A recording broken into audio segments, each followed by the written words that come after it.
расман муҳорибаи рейтингӣ дар вазни сабук байни шашум рақами рейтинг Матеуш Гамрот бо рекорди 23.2 ва 11-ум рақами рейтинг Рафаэл дос Сантос бо рекорди 32.15 рӯзи 10 март дар турнири UFC 299. ассалому алайкум дӯстон, хуш омадем ба шабакаи мо. дар навори имрӯза оиди тозатарин ва муҳимтарин хабарҳо аз ҷаҳони ММА гап мезанем. лайкро зер кунед, мо бошад наворро оғоз мекунем. дӯстон, қуръони бепул барои шумо. барои қуръони бепул ба даст овардан аз ширкати шифофармо доруҳои гиёҳӣ харидорӣ кунед ва онҳо ба шумо қуръон ҳадя мекунанд. шумо метавонед ки аз ширкати шифофармо ҳама намуд доруҳои гиёҳиро бо нархи дастрас ва сифати олӣ харидорӣ кунед. доруҳо барои хароб ва фарбеҳшавӣ, барои дарди дил, дарди меъда, пастаҳо барои хунукзадагӣ ва қавӣ кардани мардонагӣ, равғани усма, хилба, равғани сиёҳдона барои ҳамаи дардҳо. худи ҳозир ба номерҳои дар рӯи экран буда занг зада доруҳои даркории худро бо нархи дастрас харидорӣ кунед ва ҳамин гуна ҳам доруҳои даркории худро дастрас мекунед ва ҳам соҳиби китоби қуръон мешавед. ҷангвари вазни сабуки UFC Пэди Пимблэд оиди муҳорибааш зидди Тони Фергюсон фикрашро баён кард. биёин суханҳои Пэдиро гӯш мекунем.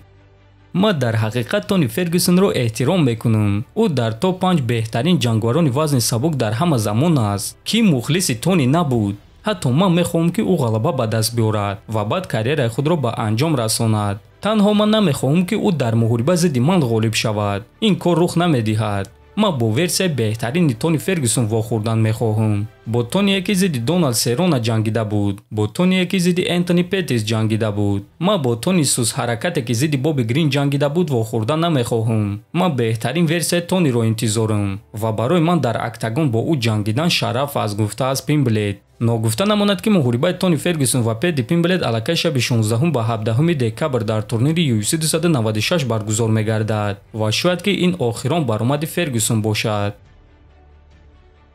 тобови ҷангвари вазни нимёна UFC Билол Муҳаммад оиди Ҳамзат Чимаев фикрашро баён кард. барои ман суханҳои Ҳамзат оиди Фаластин маънои калон дорад ва акнун ӯ бародари ман аст. агар ки шумо мардуми ман фаластиниҳоро дастгирӣ кунед, пас мо бо шумо якем.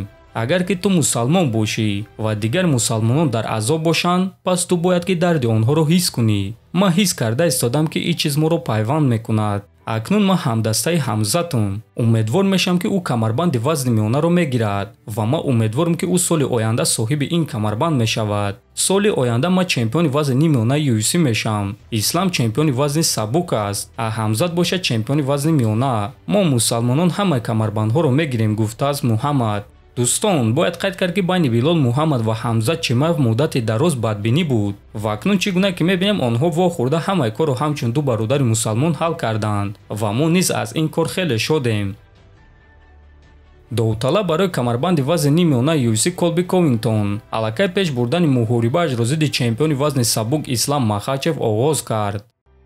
ман вазн кам намекунам. ман ҷангвари ҳақиқиюм. ман дар вазни табиии худ баромад мекунам, чунки медонам ки ман беҳтарин ҷангвар дар ҷаҳонам. ман ба монанди Ислам Махачев нестам ки вазни зиёд кам карда дар вақти муҳориба бо мундуқҳо бартарӣ дошта онҳоро шикаст медиҳад. ана барои чӣ ман якум рақами панфу-пандам.